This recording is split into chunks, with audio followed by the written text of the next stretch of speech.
Wow, so SVG had the race of his life today at Richmond. That drive was sensational. He legitimately drove himself up into 13th place.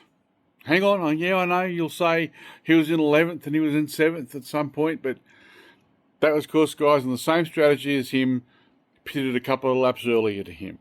So he ended up jumping in front of them. But he, on this, everyone, after their pit stops, he legitimately drove himself into 13th, which was fantastic. And he sat around that 13th to 17th for most of the day. Fantastic drive. Unreal. And to sit there and stay there and only lose the lead lap at the end, and to be up the first car that was a lap down, unreal. Unreal effort. He's really picking things up, and to do it on a short track. He was never, ever, ever in a position where he was going to race the leaders for a win. He was nowhere near fast enough to do that, but unreal, unreal effort. But I just want to mention some of the comments that I've got on my videos from some of the supercar SVG fans that are just so delusional that it beggars belief how they come up with this stuff.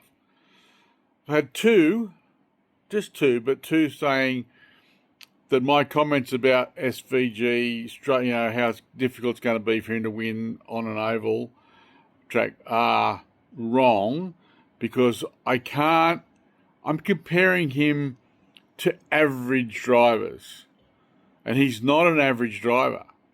He's the best driver there is. He's won in everything he's ever raced at.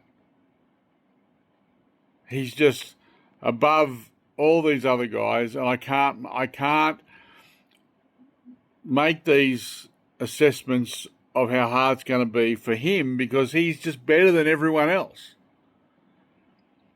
This is how they think. He's not even close to being good enough to race for a win on an oval. He might get up there, as I said the other day, and race with them and be the same sort of speeds at them, but racing for a win, door to door, with those guys with a couple of laps to go or a lap to go, is a completely different planet, where he's going to continue to get run over probably forever. Sorry. I honestly can't see him winning on an oval at all. I can't. And I'm not, that's not having a go at him, because I think he's great and I'd love to see him win an oval, but I just know how hard it is, and I know what the averages are, and I know what happens with guys trying to win their first oval race, and how long it takes, and how old he is compared to the other guys coming through, and all those things. And I just think it's going to be extremely difficult. And I can compare him to other people, because he's not all these streets ahead of everybody like you guys think he is. He's great. He's a great tin top circuit racer. One of the best. Really good at that. He's the best tin top circuit racer in the Cup Series at the moment. By far, he's proved that. But he hasn't done the things you claim he's done. He's raced a few sprint car races and he's won. But he hasn't won a World of Outlaws sprint car race. He hasn't won at the top level in sprint car. He's never even been over and got to an A main. He's not in that elite class. He's not even close to ever achieving something like that. He's never run a late model race and run at the front in a late model race. and like when the Rolex 24-hour this year, in the team car with him and Scott McLaughlin and Connor Zillage, Connor was faster, consistently faster the whole time than both Scott McLaughlin and Shane Van Gisbergen. He was 18 years old. He was faster in that car every session. So calm down. He's really good, but he's not the Messiah. He's won, just because he's won these few races on road courses in NASCAR doesn't make him the greatest race car driver in the world. There's so many things he's yet to achieve and yet to do. Connor Zillage has won the Rolex the year before when he was only 17.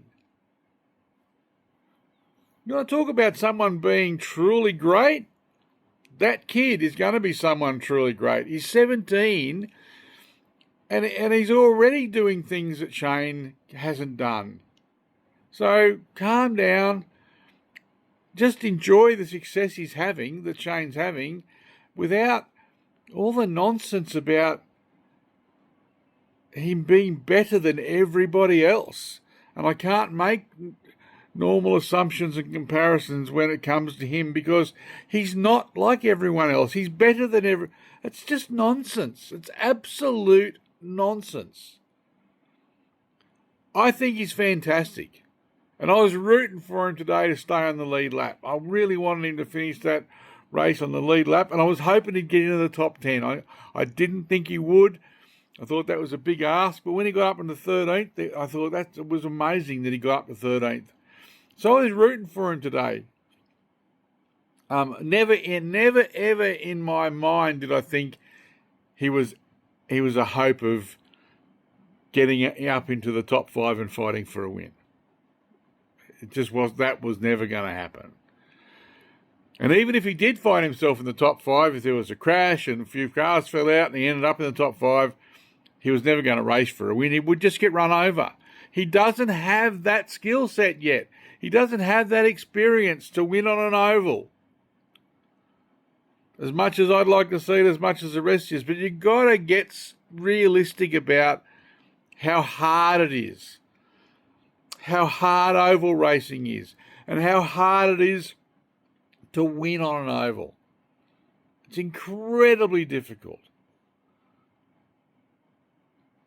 As I've said before, the average of time it takes for someone coming into the Cup Series who has won the Xfinity Series Championship to win an oval race in the Cup Series is 3 full seasons. And those guys have already got 10 years experience in racing on ovals before that happens. Shane doesn't have any of that. So he's starting with a blank sheet of paper. 3 years for him to win on an oval would be a dream. To give him a chance and stop expecting so much from him and building him up to a situation where he's just going to let you all down and then you're going to be disappointed and want to blame everyone. Blame NASCAR. They don't want him there. Blame the drivers. They hate him because he's better than. Blame the team. They're giving him shit cars. Just stop it. Just enjoy his success and how well he's doing. Cheers.